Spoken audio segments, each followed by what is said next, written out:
I went from amused to legitimately angry. So we were guessing what this would cost. Everybody hears from the United States buys groceries, and we didn't pay any attention to costs as we were just putting in the cart what we would actually eat over a week. And we all came in around 400 bucks, about 400 bucks. It was $104 US here. And that's when you start to realize that ideology maybe doesn't matter as much as you thought, corruption.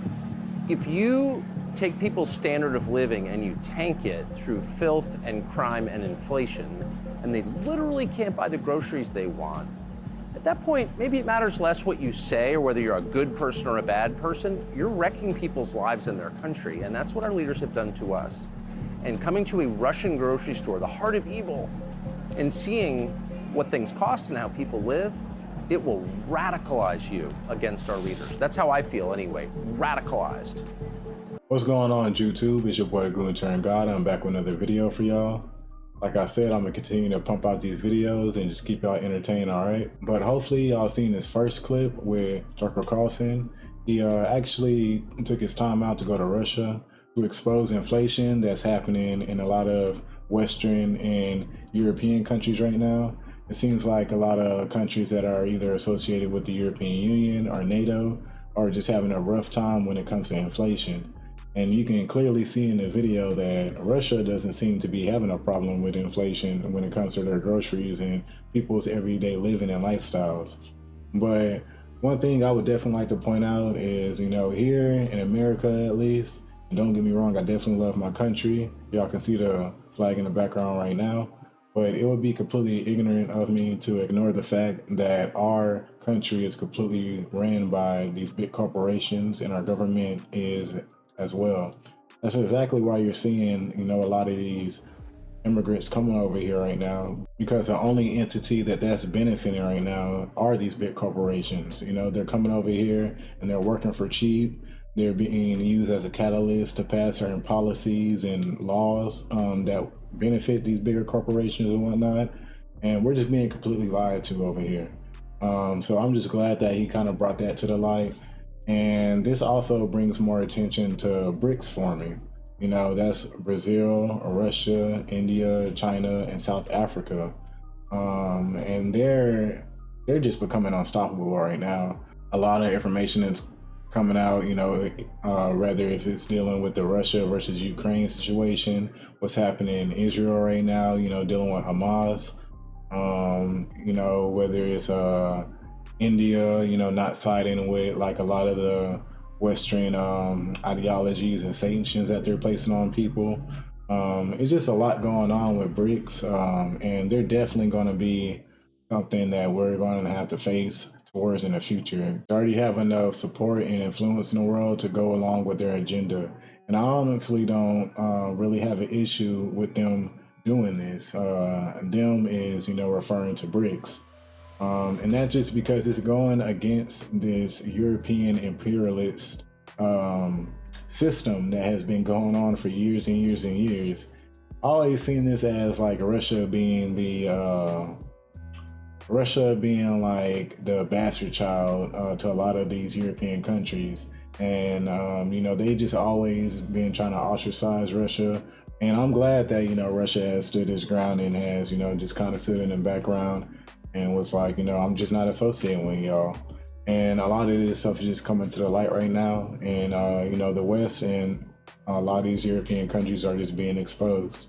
Now, I'm not going to personally side with any big government because, of course, all of them have their own personal agendas that to where they're possibly going to be taking advantage of their citizens.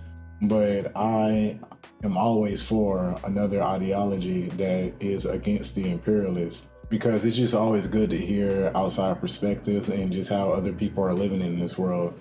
If y'all have time, please go and watch the interview with Carlson and Vladimir Putin. He's clearly exposing a lot of information that's going around in the world right now, and that unfortunately a lot of Americans and people that are associated with these Western countries are just completely ignorant of because of our education system. And it's like, if you try to argue this with somebody, they'll be like, where's your data, bro? Well, if you went to one of these European schools, it's probably not going to be in the textbook. So where is my data, bro?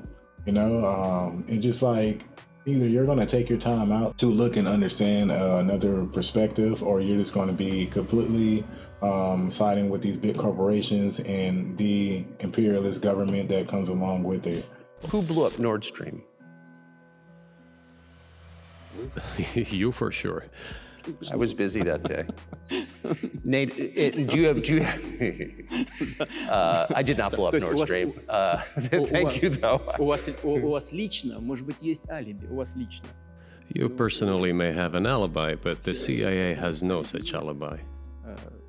Do you have evidence that NATO or the CIA did it?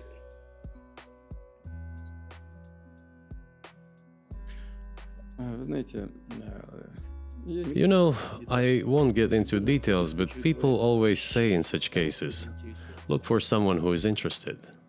But in this case, we should not only look for someone who is interested, but also for someone who has capabilities. Because there may be many people interested, but not all of them are capable of sinking to the bottom of the Baltic Sea and carrying out this explosion. These two components should be connected. Who is interested and who is capable of doing it. But y'all definitely let me know how y'all feel about this. Hopefully, if y'all did see the full interview, definitely let me know y'all's thoughts about that. It's just very interesting to me that one clip during this interview, Tucker Carlson was asking him about the denazification of Ukraine. And like I've been telling a lot of people, as soon as this jump off happened with Russia and Ukraine, the moment I saw us supporting Ukraine, I was like, what the hell are we doing? I mean, have you achieved your aims? No, we haven't achieved our aims yet, because one of them is denazification. This means the prohibition of all kinds of neo-Nazi movements. This is one of the problems that we discussed during the negotiation process, which ended in Istanbul early this year. Would you be satisfied with the territory that you have now? Нет, закончим. Вы же задали вопрос по неонацизму и денацификации. I will finish answering the question. You just asked a question about neo-Nazism and denazification. Замалчивается на Западе. Look, the president of Ukraine visited Canada. The story is well known, but being silenced in the Western countries. Спикер парламента. The Canadian Parliament introduced a man who, as the Speaker of the Parliament said, fought against the Russians during the World War II. Well, who fought against the Russians during the World War II? Hitler and his accomplices. It turned out that this man served in the SS troops. He personally killed Russians, Poles, and Jews. The SS troops consisted of Ukrainian nationalists who did this dirty work. The president of Ukraine stood up with the entire Parliament of Canada and applauded this man. How can this be imagined? The president of Ukraine himself, by the way, is a Jew by nationality. Really, my question is, what do you do about it? I mean, Hitler's been dead for 80 years. Nazi Germany no longer exists. And so, true. And so, I think what you're saying is you want to extinguish or at least control Ukrainian nationalism. But how? How do you do that? Вот послушайте меня. Ваш вопрос очень тонкий. Listen to me. Your question is very subtle, Скажу, как я думаю. and I can tell you what I think. Do not take offense. A lot of people don't know, but I was following this way back in 2013, probably even before. But I always knew that Ukraine was a Nazi state. And us sending millions of dollars and weapons to Nazis is completely insane. Now, people want to, throw this under the bus, be like, oh, there's a few Nazis over there, there's a few extremists over there. Like, no, this is literally ingrained in the government and in the military. Like, this shit is crazy, bro. Like, yeah, we might have gangs over here in America and whatnot, but they literally have Nazis in their military and in their government over there. That's just completely insane that a lot of people just kind of blow that, to the side and act like, I guess their ideologies just don't have much meaning in what's going on right now. But I'm just glad that Putin actually brought that up during the interview and just taking his time to inform people about his perspective of what's going on in the world. But I just found it very informative, and hopefully y'all do as well.